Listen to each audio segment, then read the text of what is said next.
사과, 나는 어떻게 예수님을 영접할 수 있는가라는 부분을 이야기하도록 하겠습니다. 누군가를 만나려면 한쪽이 움직여야 됩니다. 한 집에 사는 사람이 아닌 다음에, 예를 들면 내가 친구를 만난다 그러면 전화해가지고 보통 이렇게 합니다. 내가 갈까 네가 올래 이렇게 물어봅니다. 그러면 내 시간 많으니까 내가 갈게 그러면 나는 이제 기다리면 되는 거고, 네가 올 수 있나 그러면 내가 이제 가면 되는 거고, 정 안 되면 어떻게 합니까? 우리 중간에서 만나자 뭐 이런 것도 있겠죠. 세상의 모든 종교는 인간이 신을 찾아가는 종교입니다. 아마 여러분 옛날에 브릿지라고 하는 그 아주 요약된 전도지 보신 분이 있는지 모르겠어요. 이렇게 하나님과 인간 사이가 이렇게 많이 벌어져 있고 중간에 선행, 도덕, 종교 했는데 여기까지 안 닿는 중간쯤밖에 안 오는 이런 그림으로 전도하는 브릿지 전도 이런 보신 적이 있는지 모르겠습니다. 사람의 선행이나 사람의 도덕, 종교는 절대로 스스로 하나님께로 갈 수가 없습니다. 에덴 동산에서 추방된 이후에 하나님께서 인간이 스스로 하나님께 오지 못하도록 천군 천사를 동원해서 이렇게 막아버리죠. 이제 길이 끊어져 버렸습니다. 그래서 스스로는 갈 수 없다. 지금 이제 많은 그 종교들을 이렇게 딱 얘기해 보면 내가 노력해서 신에게 간다고 생각하는 사람들은 그 만족함이 없어요. 이 정도면 신이 만족해 줄까? 내가 선행을 많이 베풀었는데 이것 갖고 될까? 이슬람교를 믿는 분들하고도 얘기해 보면 너는 천국 갈 확신이 있나? 죽어 봐야 한다는 거예요. 죽기 전에 하여튼 착한 일을 많이 계속 하고 있다 보면 이제 막판에 그 알라가 결정해 줄 건데, 정확한 거는 죽어 봐야 한다. 그런데 죽기 전에 확실히 아는 길이 있어요. 이제 그 원리주의자들. 네가 만약에 이번에 폭탄 테러에서 죽으면 너는 바로 천국으로 직행하고 네 옆에 수많은 그 예쁜 아가씨들이 수십 명이 너를 둘러싸고 너를 이제 섬겨줄 거다. 거기에 글루밍 돼가지고 사람들이 막 가죠. 그리고 거기에 자기가 탈락했다고 막 울고 막 그죠? 막 그런 일이 있습니다. 그런데 성경의 가르침은 그겁니다. 인간이 노력해서는 하나님께로 갈 수가 없다라는 겁니다. 그래서 어떻게 합니까? 하나님이 인간을 찾아오십니다. 수행과 적선, 선을 쌓는 걸로는 하나님께 갈 수 없기 때문에 하나님 찾아오십니다. 여러분, 인간이 노력해서 신에게 갈 수 있다고 한다면요, 여러분은 불교를 믿는 분들보다 훨씬 못한 사람들이에요. 여러분 3000배 할 수 있습니까? 3000배. 3000번 절하고 이런 나의 이걸 통해서 하나님께로 간다. 옛날 마틴 루터의 그 스토리로 그런 거 있잖아요. 자기가 그 성 베드로 성당을 맨 무릎으로 겨울에 이렇게 기어 올라가면서 막 무릎팍이 다 까지고 이러면서 이 고행과 나의 어떤 수고가 하나님께 뭔가 상달돼 가지고 좀 하나님을 만나는. 근데 어느 날 깨달았죠. 오직 의인은 믿음으로 말미암아 살리라. 우리 인간의 수행과 노력으로 되는 게 아니고 하나님이 찾아와 주시고 찾아와 주신 그분을 내가 영접하고 믿을 때 나에게 구원이 있다. 이게 사실은 보통 사람들이 아무리 설명해도 잘 이해하기 어려운 거예요. 왜냐하면 우리는 내가 뭔가를 기브해야 또 테이크, 서로 기브 앤 테이크, 이게 하도 이게 구조가 있기 때문에 뭔가를 자꾸 줘야 뭔가 돌아온다 이런 게 있잖아요. 그게 있기 때문에 하나님이 그냥 공짜로 주셨다는 게 정말 너무 쉬운 건데 너무 안 믿어지는 거예요. 그런데 성경은 하나님께서 찾아와 주셔서 이 넘을 수 없는 이 골짜기를 넘게 됐다 이거죠. 특별히 하나님께서는 자기 아들을 보내주셨습니다. 지난 시간에 좀 많이 설명했던 거고요. 제가 자주 드는 예화는 이겁니다. 강아지를 사랑한다고 표현이 좀 이상한 게 있는데 개같이 될 수는 없다. 내가 아무리 강아지를 사랑하지만 개밥을 같이 먹고 개집에서 같이 자고 개소리로 같이 소통하지는 않는다. 혹시 그런 분 계세요? 내가 너무 강아지를 사랑하기 때문에 막 개밥을 같이 막 먹고 이야기할 때도 멍멍 이러며 개하고 이야기하고 이런 사람은 없다는 거죠. 어디까지나 나는 인간의 위치에서 강아지를 사랑하는 것이다. 그런데 예수님은 인간의 몸을 입고 우리랑 똑같은 위치로 오셨다는 거죠. 먼저 손을 내밀어 주셨습니다. 그런데 강제로 하지 않는 거다. 강제로 하지 않는다. 자, 손을 내밀어 주셨는데 우리가 하는 건 아무것도 없어요. 단지 그분의 손을 잡는 거예요. 손을 내밀어 주는 그분의 손을 잡는 거예요. 다시 말하면 내주시는 그 손을 잡고 그분을 믿는 거예요. 요한복음 3장 16절 여러분이 너무 잘 아시는, 웬만하면 다 외우시는 말씀 있죠. 하나님이 세상을 이처럼 사랑하사 독생자를 주셨으니 이는 저를 믿는 자마다 멸망치 않고 영생을 얻게 하려 하심이라. 근데 그 다음에 보면 18절에 이런 말씀이 나요. 그를 믿는 자는 심판을 받지 아니하는 것이요. 그를 믿는 자는 심판을 받지 아니하는 것이요. 믿지 아니하는 자는 하나님의 독생자 이름을 믿지 아니하므로 벌써 심판을 받은 것이니라. 여기 보면 벌써 심판을 받은 것이니라 이런 말이 나와요. 이게 무슨 말일까요?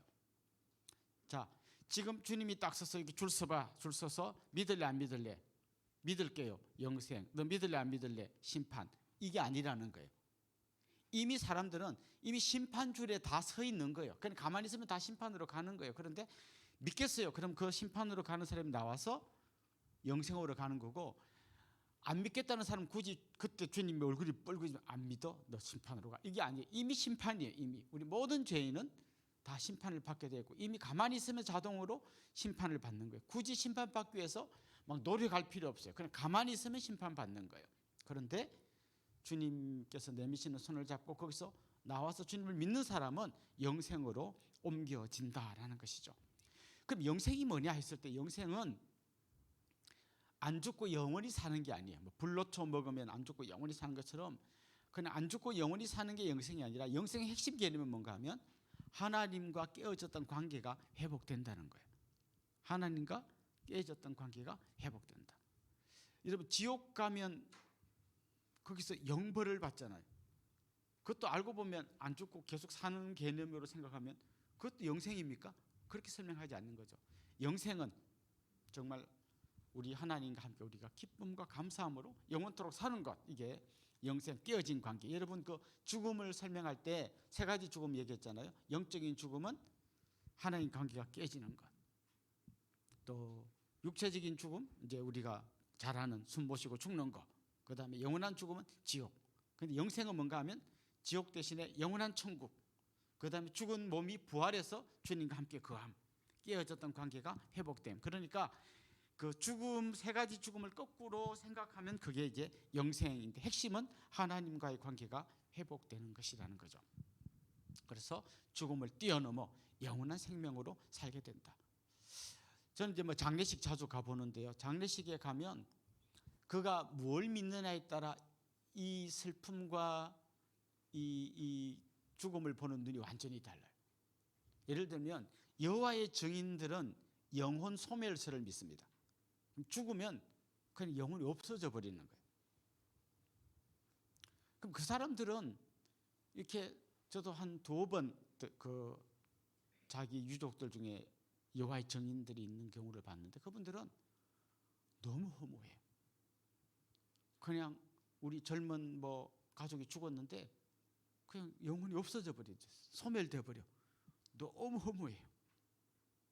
또 예를 들면 뭐 죽으면 끝이다, 이렇게 유물론적인 생각하고 있는 분은 죽으면 끝이다, 그냥 흙으로 돌아가면 끝이다.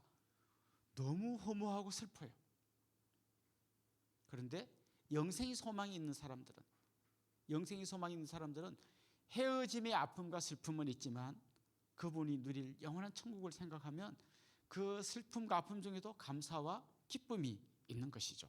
그건 내가 삼자 입장에서 누구의 죽음을 보는 것도 마찬가지지만 나도 그런 생각을 갖고 있으면 죽음도 뛰어넘을 수 있는 그런 담대함이 우리 안에 있는 것이죠. 요한계시록 3장 20절 말씀에 또 아주 유명한 말씀이 있죠. 내가 문 밖에서 문을 두드리는데 문을 열면 내가 그에게로 들어가 그로 더불어 먹고 나는 그는 나로 더불어 먹고 나는 그로 더불어 먹으리라. 근데 여러분 혹시 그 그림 보셨습니까? 이렇게 문 앞에서 목자가 이렇게 문을 두드리는 그림, 아주 유명한 그림 많이 보셨죠? 하도 요즘은 이제 그 유사품도 많이 나와갖고 좀 헷갈릴 수 있는데, 원래 정품 그림에 보면 문에 손잡이가 그려져 있지 않아요. 저는 이 그림을 그린 분의 신학적인 깊이가 굉장하다고 생각해요. 주님이 그 문을 열고 들어가는 게 아니라 두드리기만 하시고 문을 여는 건 안에서 열어주는 거예요. 물론 나중에 우리가 깨닫는 거죠.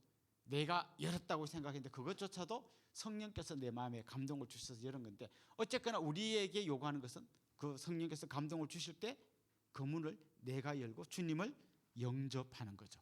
웰컴, 들어오십시오, 영접하는 거죠. 그런데 요한계시록 3장 20절 말씀을 잘 읽어보면 그거는 안 믿는 불신자들 향해서 하신 말씀이 아니라 라오디게아 교회에게 하신 말씀이에요. 다시 말하면 정말 주님의 복음을 듣고 마음의 문을 열 사람은 세상에 널려 있지만 교회 안에도 있다는 거죠.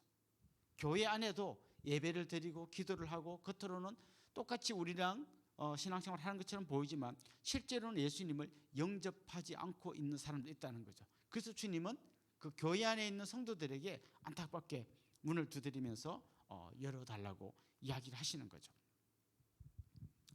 자, 이 말씀을 듣고 혹시 여러분이 떠오르는 어떤 분이 있을지 모르겠어요. 그분에게 한번 이런 원투원을 제안을 하시면 좋을 것 같습니다. 자, 그러면 예수님을 영접한다는 건 다른 말로 하면 예수님을 믿는다는 건데 뭘 믿는 거냐? 예수님이 남자라는 걸 믿느냐? 예수님이 이스라엘에서 태어난 걸 믿느냐? 도대체 뭘 믿는 거냐? 할 때 크게는 두 가지입니다. 예수님이 나의 구세주인 것과 나의 주인인 것을 믿는 겁니다. 이 두 가지가 굉장히 중요합니다. 구세주로 믿는다는 건 뭔가 하면 예수님이 나를 대신해서 죽으셨고 나를 대신해서 죽으신 그분에게 내 모든 죄가 전가됐고 그래서 나는 죄 용서함 받고 영원한 생명을 얻는다. 이게 구세주로 믿는 것입니다.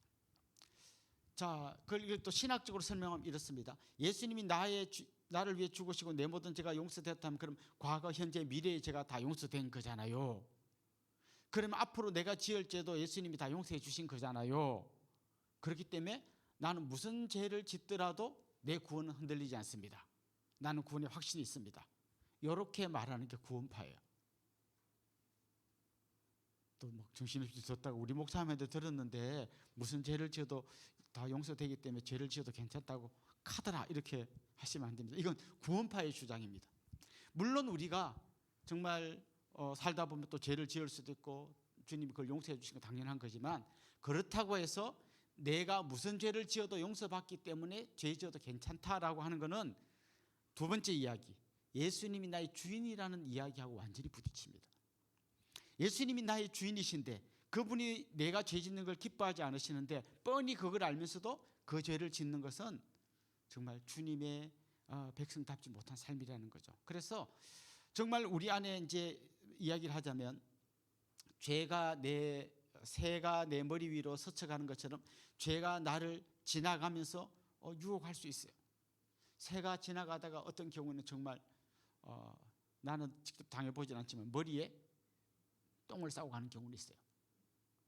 혹시 경험 있으십니까? 머리에는 없지만 차에는 몇 번 있는 것 같아요. 차에 보면 가끔씩 새가 똥을 싸고 지나갑니다. 자, 이럴 수는 있지만 새가 내 머리 위에 집을 짓고 살게 하지는 않아요. 그리스도인은 새가 싼 똥을 맞을 수는 있지만 새가 내 머리에 집을 짓고 살게 하지는 않아요. 그래서 순간적으로 나쁜 마음을 먹고 범죄할 때는 있지만 작정하고 죄인 줄 알면서 계속 거기에 머무르지는 않아요. 그러려면 내 안에 계신 성령께서 참지 못하게 하셔요.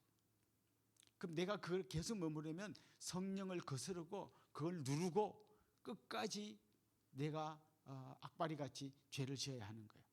그래서 주님은 우리에게 요구하십니다. 내가 너의 주인이다.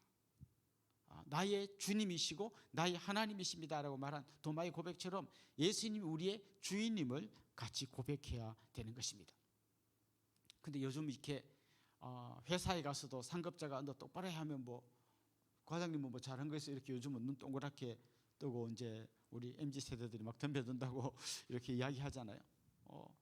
왜 우리 복은 더하라고 당신은 먼저 집에 갑니까? 뭐 이런 거 막 항의한다 하잖아요. 그렇다면 주인이라는 말이 오늘 이 시대에 좀 평등을 추구하는 우리 사회에서 굉장히 좀 부담스러운 말, 좀 받아들이기 껄끄러운 말이 아닐까요? 사실 이 주인이라는 말을 생각하면 좀 그런 면이 있죠. 그분이 주인이라면 난 종이니까. 그런데 기억해야 될 것은 그 주인은 우리의 노동력을 착취해가는 악한 주인이 아니라 우리를 위해서 이 종놈을 위해서 생명을 바쳐주시는 그런 주인이라는 거예요. 그래서 이 종된 입장에서 너무 감격스러워서 기꺼이 그 주인에게 충성한다는 거죠. 실제로 초대교회 이야기를 살펴보면 진짜 그 당시에 노예 제도가 있고 종이 있었잖아요.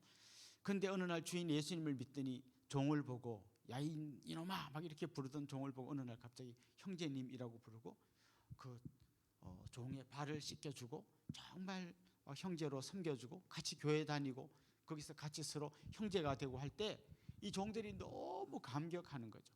그리고 어느 날 주인이 말하는 거죠. 이제 여러분을 다 풀어드리겠습니다. 여러분 더 이상 저의 종이 아니고 그냥 저의 형제일 뿐입니다. 그런데 그분들이 무릎을 꿇고 주인에게 이렇게 말한 거죠. 저는 당신 같은 주인과 평생 살고 싶습니다. 저는 이 집에서 나가고 싶지 않습니다.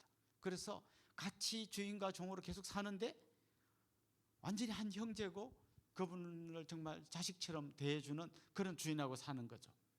그게 바로 우리가 예수님을 향해서 나의 주인이라고 고백하는 것이죠. 자,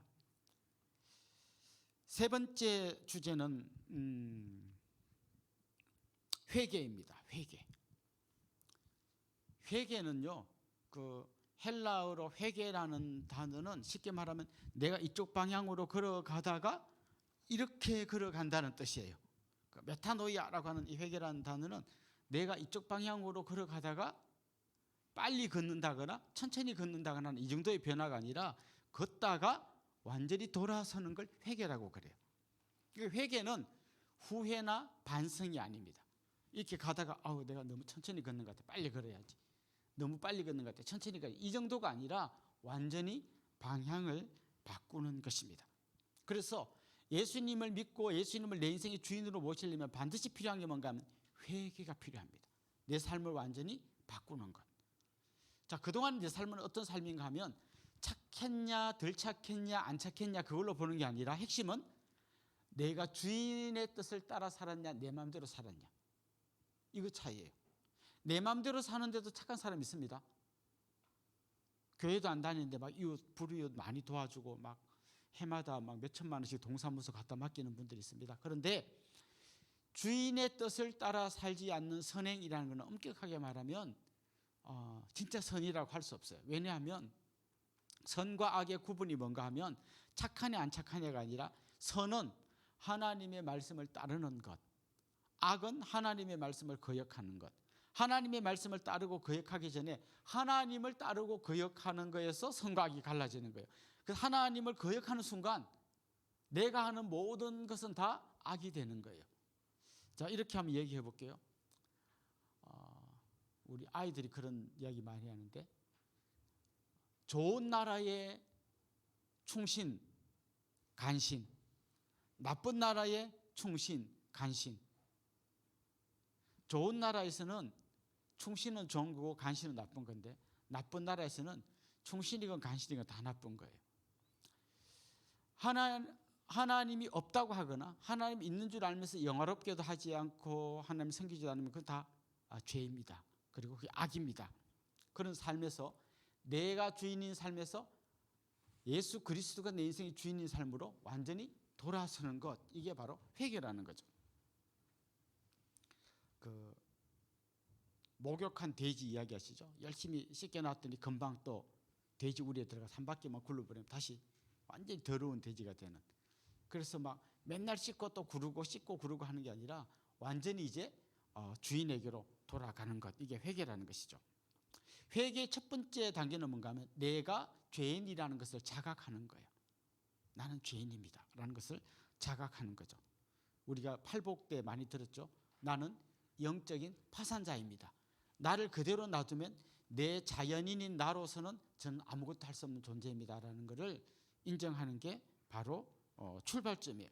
그러려면 우리가 열심히 작년에 말씀드렸던 것처럼 심령이 가난한 자, 애통하는 자, 이런 자가 돼야 되는 거죠. 정말 내가 죄인이고 나 스스로에게는 소망이 없는 걸 알고 정말 하나님 앞에서 가난한 마음으로 주님 저를 불쌍히 여겨주십시오. 이럴 때 진정한 회개가 나오는 거죠. 그래서 엄격하게 말하면 예수님을 믿는다는 거는요, 혁명이에요. 혁명. 여러분 프랑스 대혁명 이런 거 아시죠? 뭐 5.16 혁명이라는 말이 붙는 건 이런 거죠. 왕좌에 있는 누구를 몰아내고 다른 왕을 세우는 거죠. 우리에게 있어서 예수를 믿는 게 혁명이라는 말은 그동안 내가 왕좌에 앉아 있었는데 그런 내가 왕좌에서 내려오고 그 자리에 예수님을 모셔드리는 거죠. 그런 의미에서 혁명인 거죠. 그럴 때 우리는 주일날 한 번만 교회에 오는 것으로 신앙생활을 다 했다고 생각하는 썬데이 크리스찬이 아니라 내 삶 전부를 하나님께로, 정말 주인이신 그리스도에게로 완전히 방향을 바꾸고 나아가는 것, 이게 바로 진정한 그리스도인의 삶이라는 것이죠. 자, 그 다음에 마음으로 믿고 입으로 시인하기라는 부분이 이제 있습니다. 4일차 내용. 아까 앞에서도 말했습니다만은 우리가 예수님을 믿는다는 것은 예수님을 나의 인생의 구세주로 또 주인으로 모신다는 거라고 했는데, 그게 로마서 10장 9절 10절에 쭉 나와요. 내가 만일 내 입으로 예수를 주로 시인하며 또 하나님께서 그를 죽은 자 가운데서 살리신 것을 내 마음에 믿으면 구원을 받으리라. 사람이 마음으로 믿어 의에 이르고 입으로 시인하여 구원에 이르느니라. 이렇게 되어 있습니다. 자, 그러니까 믿는 내용은 예수가 나의 구세주와 주인인 걸 믿는 건데요. 그게 어떻게 표현돼야 되는가 하면 입으로 시인하고 마음으로 믿고 입으로 시인해야 된다. 우리 그 결혼 생활에서도요, 사랑을 서로 표현하십시오 할 때 많은 분들이 그걸 꼭 말로 해야 합니까? 이렇게 되묻는 분이 있습니다. 저는 항상 그렇게 대답합니다. 예, 말을 해야 합니다. 실제로요, 그 부모 자식 간에 막 이렇게 골이 깊고 막 이런 경우 나중에 이제 이렇게 상담을 해보면 놀라운 사실을 발견합니다. 아버지는 아들을 너무 사랑하는데 아들은 아버지는 자기를 미워한다고 생각해요. 왜냐하면 한 번도 사랑한다는 말을 들어본 적도 없고 맨날 막 똑바로 해라 막 하고 혼내고 이런 것만 경험한 아들이 아버지의 그 깊은 마음을 잘 모르는 거죠. 그래서 표현해야 됩니다. 믿음도 마찬가지입니다. 그럼 하나님이 우리 마음의 중심을 몰라서 입으로 시인하라고 할까요? 입으로 시인한다는 건 이런 말이에요. 내가 어떤 두 사람 앞에서 저는 믿습니다 이렇게 시인할 수도 있지만 어디서나, 회사에서나 아니면 뭐 진급 심사할 때나 뭐 어떤 경우이든지 나는 그리스도인이라는 것을 시인하는 그 사람이 진짜 그리스도인이라는 것이죠. 자, 지금 우리 사회에서 그럼 내가 막 회사에 갔더니 막 분위기가 있잖아요. 막 개독교 인간들 어떻게 해야 돼 하고 막 신문이나 어떤 기사를 들고 막 거기 있는 사람들이 막 개독교 욕을 막 하고 있는데 내가 딱 들어가는데 김 과장 자네도 교회 다니지? 예수 믿지? 그때 그 분위기에 압도돼가지고 눌려 있다든지, 이건 진정 그리스도는 아니라는 거죠. 실제로 초대교회는 이 정도 분위기가 아니라 믿는 사람은 사자굴에 던진다, 이 원형 경기장에 거기에 짐승밥이 되게 해준다, 아니면 머리에 심을 꽂아서 촛불처럼 태운다, 뭐 온갖 잔인한 그런 핍박이 있는데 그때 제가 예수 믿습니다 라고 말한다는 것은 이거는 보통 마음은 할 수 없는 거죠. 진짜 믿는 사람만이 그렇게 고백할 수 있는 거죠. 그런데 로마서 말씀 뭔가 하면 그렇게 입으로 시인하는 자가 구원을 받는다. 다시 말해 그 정도 돼야 그게 진짜 믿는 거라는 거예요. 이런 당당함이 우리에게 필요합니다. 죽으면 죽으리라. 그 다니엘을 보면 하루에 3번 예루살렘 방향으로 기도한 것 때문에 이제 사다구리에 던져지잖아요. 여러분 그렇게 할 수 있지 않을까요? 문 닫고 기도하면 진짜 안 보이게. 딴 분들 없을 때 숨어서 기도하면 되잖아요. 굳이 거기 머리를 들이밀고 다 보이게 기도할 게 뭐 있냐, 어리석게. 근데 지금 다니엘이 그런 기도를 했던 거 뭡니까? 지금 그 명령을 내린 이유가 뭔가 하면 한 달 동안 왕 아니면 누구한테도 절하지 못하게 했잖아요. 왕을 신격화시켰잖아요. 왕이 신임을 인정하세요, 온 국민. 만약에 왕이 신임을 인정하지 않고 다른 신에게 기도하면 죽습니다. 자, 다니엘은 분명히 숨어서 기도할 수 있었지만 그가 하고 싶었던 이야기 있었죠. 나는 왕을 신으로 인정하지 않습니다. 나의 신은 하나님밖에 없습니다. 이거를 인정하기 위해서 그는 어쩌면 의도적으로 남들이 보는 걸 다 알면서도 그렇게 기도했던 거죠. 그러니까 우리 안에는 그런 진정한 믿음의 고백, 내 마음으로도 믿고 입으로 고백하는 이 고백이 같이 있어야 한다는 것이죠.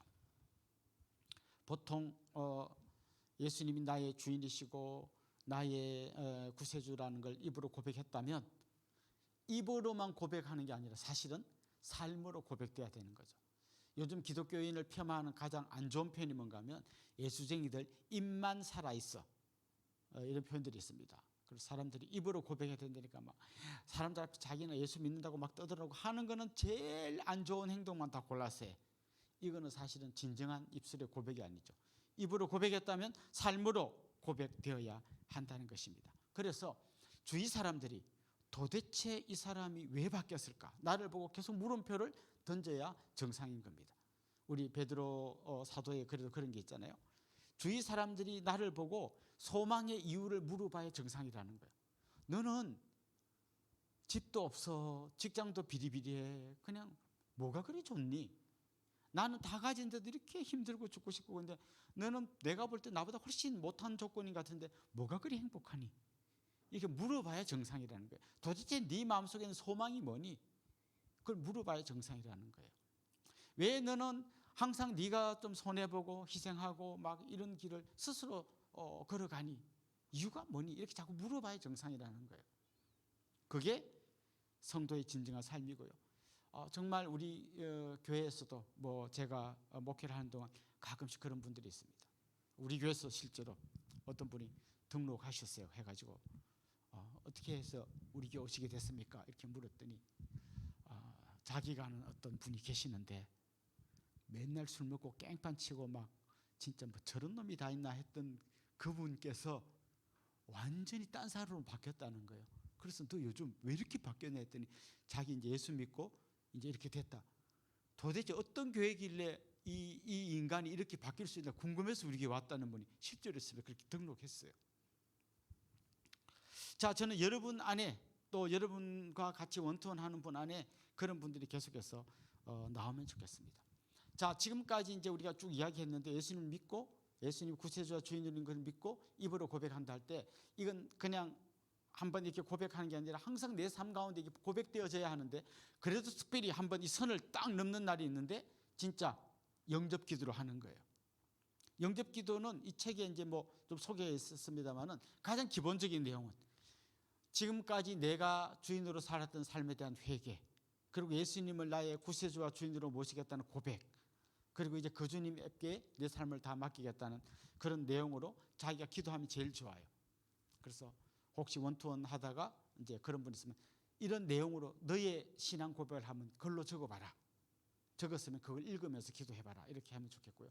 잘 못하겠어요. 그러면 여러분 많이 보신 대로 그럼 내가 기도할 테니까 나를 따라서 기도하십시오. 그렇게 해서 기도를 같이 해주면 좋을 것 같습니다.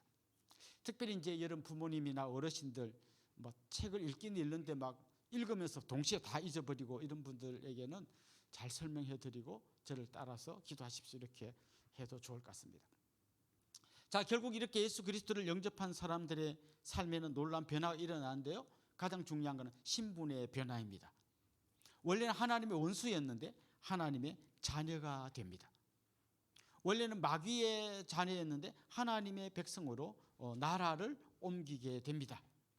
하나님의 자녀가 됐기 때문에 마치 아들이 딸이 아빠에게 이야기하듯이 하나님 아버지께 기도할 수 있는 특권을 갖게 됩니다. 그리고 새로운 신분은 결국 새로운 삶을 만들어냅니다. 새로운 삶이 새로운 신분을 만들어내는 게 아니라 새로운 신분이 새로운 삶을 만들어냅니다. 무슨 얘기냐면 이런 거죠. 자, 이 다리 밑에 있던 거지를 임금님이 데리고 와서 너는 이제부터 내 아들이다. 내가 너를 입양한다. 데리고 와서 아들 삼았어요. 그러면 이 거지였던 이 사람은 그날부로 왕자가 되는 겁니다. 신분이 변하는 겁니다. 그런데 밥을 먹을 때 아직도 숟가락으로 먹는 게 익숙하지 않고 손으로 자꾸 먹어요. 그래서 그러면 안 돼. 너 이제 왕자잖아. 그래서 그렇구나. 또 잊어버렸냐고 또 숟가락으로 먹습니다. 푹신한 침대에서는 잘 못 자고 침대 밑에 구석에 웅크려야 잠이 자라. 처음에 그렇게 사는 거죠. 그러다가 자기가 왕자라는 생각을 계속하면서 침대 위로 올라오고 숟가락으로 밥 먹으면서 이제 삶이 바뀌는 거죠. 신분이 삶을 변화시키는 거예요. 거꾸로도 가능할까요? 나 거지인데 침대에서 자고 숟가락으로 밥 먹으면 왕자 될 수 있을까요? 거꾸로 아는 거죠. 아무리 착한 일 해도 내 신분이 변하지 않습니다. 신분이 변했기 때문에 내 삶이 이제 변하기 시작하는 것입니다. 이제 이렇게 예수 그리스도를 믿는 사람에게는 승리가 약속되어져 있는데요. 사탄과 맞서서 싸워 이길 수 있습니다. 고린도후서 4장에 있는 말씀처럼 나는 질그릇 같은 존재이지만 내 안에 계시는 그리스도 때문에 사방으로 우겨쌈을 당하여도 쌓이지 아니하며 답답한 일을 당하여도 낙심하지 아니하고 거꾸로 뜨림을 당하여도 망하지 않는 주님의 용사가 되는 것입니다. 특별히 아까 우리 말씀에서 보면 하나님의 자녀가 되는 권세를 주셨다. 권세가 있어요, 우리 안에. 이것도 이런 내화 많이 들어보셨죠? 큰 막 트럭, 우람한 체격을 가진 트럭 운전수가 막 차를 몰고 신호위반하는데 호리호리한 아가씨 경찰이 삑 하면 이런 거구 운전기사가 차를 멈추고 딱지를 끊는 이유, 힘이 없어서가 아니라 이 아가씨가 갖고 있는 경찰의 권세 때문에 꼼짝없이 거기서 딱지를 끊는 거예요. 우리가 사탄을 이긴다는 것은 사탄보다 강한 어떤 능력을 갖고 있어서가 아니라 하나님의 자녀라고 하는 권세가 있기 때문에, 그래서 사탄이 우리를 건드리지 못하고 우리가 예수의 이름으로 사탄을 물리칠 수 있는 거예요. 이게 바로 믿는 자에게 주신 놀라운 특권입니다. 사실 우리는 이런 이야기가 많이 안 와닿지만요, 오랫동안 귀신을 섬기던 사람은 이걸 굉장히 중요하게 생각합니다. 우리 개척 초기에 신미덕 할머니라고 등록하신 분이 계십니다. 이분은 우리 남양에서 제일 알아주는 점쟁이였습니다. 점도 치고 굿도 하고. 그래서 가끔씩 이제 얘기를 들어보면 그 안에서도 좀 등급이 낮은 점쟁이들이 있더라고요. 그 세계도 똑같은 줄 알았더니 그 새끼 점쟁이가 있더라고요. 그 새끼 점쟁이가 막 뭘 하다 안 풀리면 이 할머니를 찾아와서 또 지도를 받고 막 그런 얘기를 들어봤어요. 근데 그 할머니 집 바로 앞에 지금은 저 안산으로 이사 가서 동산교회 나가시는 태종진 집사님이라는 분이 오리고기 식당을 하고 있었어요. 그게 우리 처음에 개척할 때 새벽기도 모이던 식당이었는데, 그 식당 하던 집사님이 바로 자기 집 앞에 거기 할머니가 살고 있으니까 그것 때문에 막 매일 거기를 보면서 기도한 거예요. 하나님, 저 할머니 좀 구원해 주세요. 내가 전도하게 해주세요. 그 위에서 2층에서 내려다보면서 매일 기도하고, 할머니만 보이면 할머니 우리 집에 식사하러 갑시다 데리고 가서 오리고기도 대접하고 식사 대접하고 너무너무 잘해주고 또 기도하고 잘해주고 기도하고 잘해주고, 이걸 계속 반복하면서 어느 날 할머니하고 얘기를 하다 보니까 자기도 이 짓을 하고 싶어서 하는 게 아니다는 거예요. 자기가 귀신을 그 신내림을 받았기 때문에 만약에 그 신을 안 섬기면 귀신이 자기를 놔두지 않는다는 거예요. 그래서 계속 이제 전도를 했더니 이분이 결심을 한 거예요. 예수를 믿기로.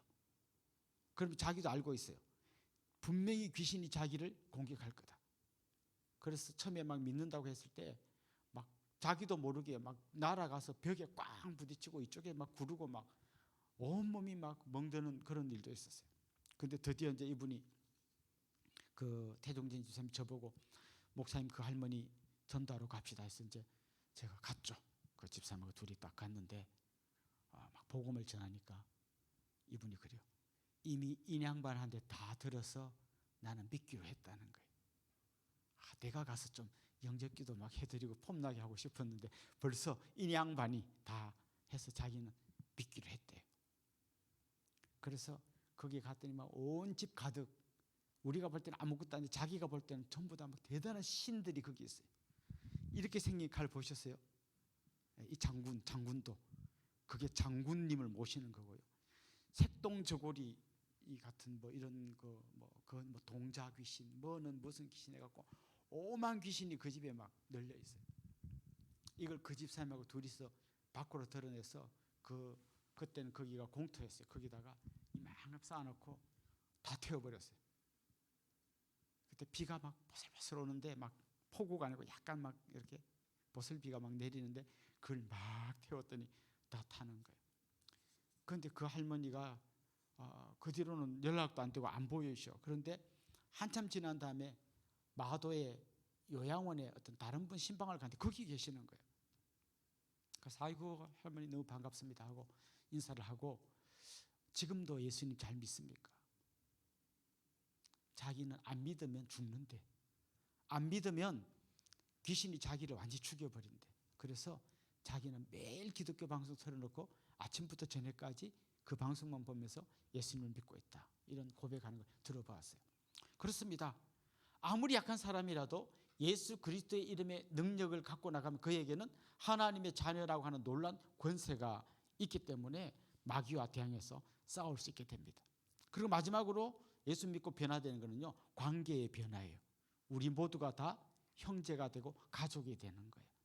그래서 여기 있는 우리 누님도 계시고 우리 동생들도 있고 한데 모두 다 주 안에서 한 형제가 되어서 진짜 가족 같은 교회, 이거는 저는 틀린 거라고 생각해요. 가족인 교회. 그리고 진짜 이들이 나의 가족인 걸 더 잘 깊이 체험하기 위해서 우리는 소그룹으로 모여서 셀로 모이고 다락방으로 모여서 거기서 깊은 교제와 사랑을 나누는 거죠. 자, 오늘도 제가 1.25 배속으로 막 달려왔는데 여러분 잘 기억하시면 좋겠고, 나중에 계속해서 동영상으로 올려둘 예정입니다. 여러분도 또 복습할 때는 보시고, 혹시 뭐 여러분 부지역장님이나 뭐 순장님이나 이런 분들 자기가 원턴하고 싶는데 약간 좀 자신 없고 할 때는 한번 이 영상을 보시라고 권면해 주시면 좋을 것 같습니다.